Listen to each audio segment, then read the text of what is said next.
총 918명이 사망해서 미국 역사상 최악의 집단자살 사건이라고 일컬어지는 미국의 사이비 목사 짐 존스가 창시한 사이비 종교 인민사원의 집단자살 사건에 대해 알아보자. 짐 존스는 1931년에 미국 인디애나주에서 태어났다. 그는 전쟁으로 부상을 당해 장애인이 된 아버지와 같이 전기와 배관도 없이 그냥 건물만 있는 집에서 어린 시절을 보냈다. 그의 생모는 원래 짐 존스를 낙태하기를 원했으나 낙태에 실패하였다. 그녀는 짐 존스에게 왜 태어났냐며 항상 구박하고 가정폭력을 일삼았다. 이를 불쌍히 여긴 한 목사가 짐 존스를 입양해 갔다.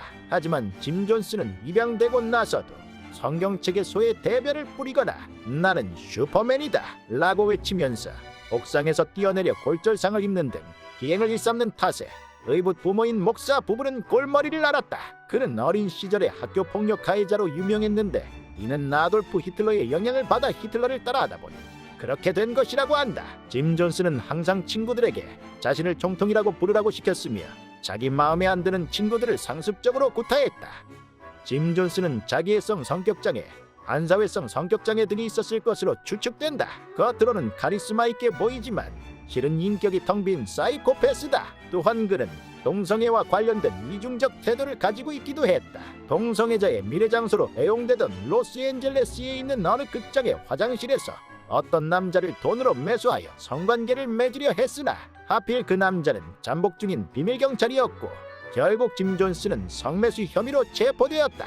더욱 황당한 것은 짐 존스는 평소 호모포비아적 입장을 밝히면서 본인은 교회에서 동성 선교를 했다는 것이다. 동성애는 나쁜 것이지만 본인이 하는 것은 남자 신도와 영적으로 연결되기 위해서 하는 것이기에 정당하다고 변명하였다.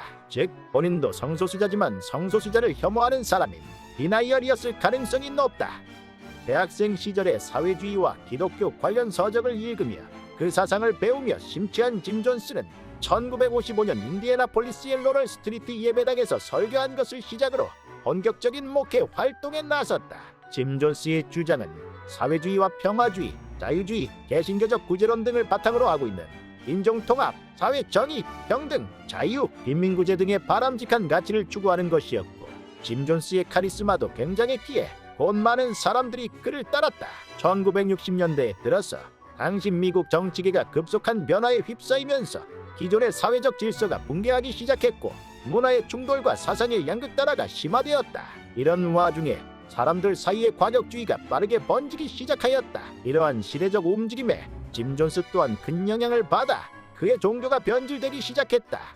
1964년 정식으로 목사 안수를 받은 짐 존스는 곧바로 교회를 캘리포니아로 이주시켰다.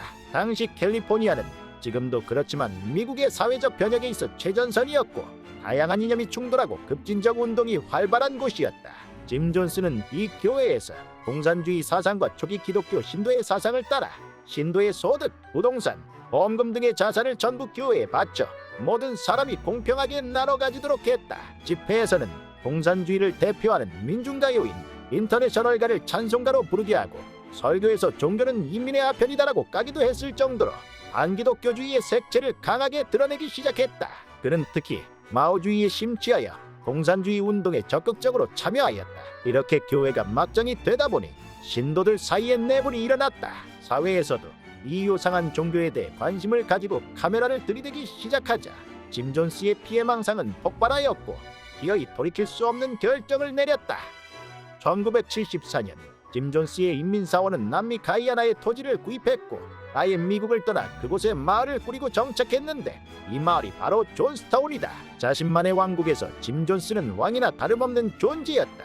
짐 존스는 미국 사회와 기독교를 공공연하게 자본주의, 제국주의라 비난하고 신도를 선동하며 스스로를 신격화했다. 신도의 탈출을 막기 위해 마을 밖으로 나가면 독사와 원주민 때문에 살지 못할 것이라고 협박하면서 무장 경비병을 마을 근처에 세우고 감시를 시키기까지 했다. 생존자의 증언에서 농작물이나 다른 작업에 대한 할당량을 채우지 못하거나 조금이라도 불만을 품을 시 가차없이 구타와 정신적 학대를 했다고 한다. 신도들, 심지어 존스타운에 살고 있는 가족들 사이에서도 서로 감시하며 존스타운에 대한 적대적 자세가 보이면 짐 존스와 간부에게 보고를 하게 했다.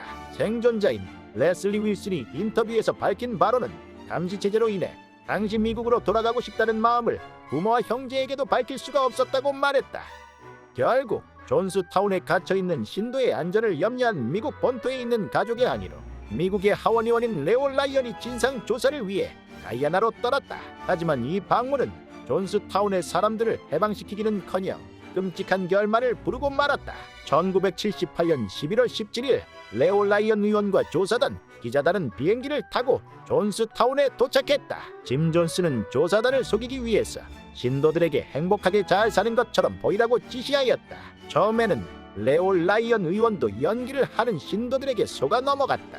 그런데 버넌 고슨이라는 남성 신도가 존스타운의 실상을 적은 쪽지를 조사단원에게 전달하여 레오 라이언 의원과 조사단도 존스타운의 실상을 알게 되었다. 다음 날 아침 조사단은 다시 존스타운을 방문하여 신도들과 면담하였고 총 15명의 신도들이 귀국 의사를 밝혔다. 레오 라이언 의원이 면담을 하던 도중 돈 슬라이라는 신도가 뒤에서 의원의 목을 잡고 칼로 찌르려고 하였으나 의원의 변호사 2명이 돈 슬라이의 흉기를 빼앗았다. 짐 존스는 조사를 마치고 돌아가려는 조사단과 귀국하려는 신도들을 살해하기 위해서 비행기 이륙장으로 무장한 신도들을 보냈다. 결국 총격전이 일어났고 레오 라이언 의원과 조사단 총 5명이 현장에서 즉사하였다. 그리고 신도들도 살해되었다. 오후 5시 30분 비행장 습격 직후 짐 존스 자신을 포함하여 총 909명의 신도들이 정사한가리를 탄 그레이드 음료수를 마시고 집단 자살을 했는데 놀랍게도 많은 사람들이 마치 도살장에 끌려가는 짐승처럼 순순히 짐 존스의 말에 따라 자신의 자식들에게 독을 먹인 다음 자기들도 마시고 사망했다. 당시 이 사건은 미국 사회를 발칵 뒤집어 놓았고 오늘날까지도 미국인의 머릿속에 사이비 종교의 대표적인 예로 자리 잡고 있다. 사건의 원인에 대해 여러 가지 상충하는 견해를 담은 책과 기사가 지금까지도 발표되고 있으며 종교학, 심리학, 철학, 범죄학 등 각종 학문에서도 이 사건을 메인 테마로 다룬 적이 있다. 공산주의와 크게 연계되었기 때문에 종교, 정치적으로도 화제가 되었다고 한다. 또한 이 사건은 미국을 포함한 전 세계 언론에 의해 집중 보도되었으며 한국에서도 각종 언론 매체를 통해 보도되기도 했다.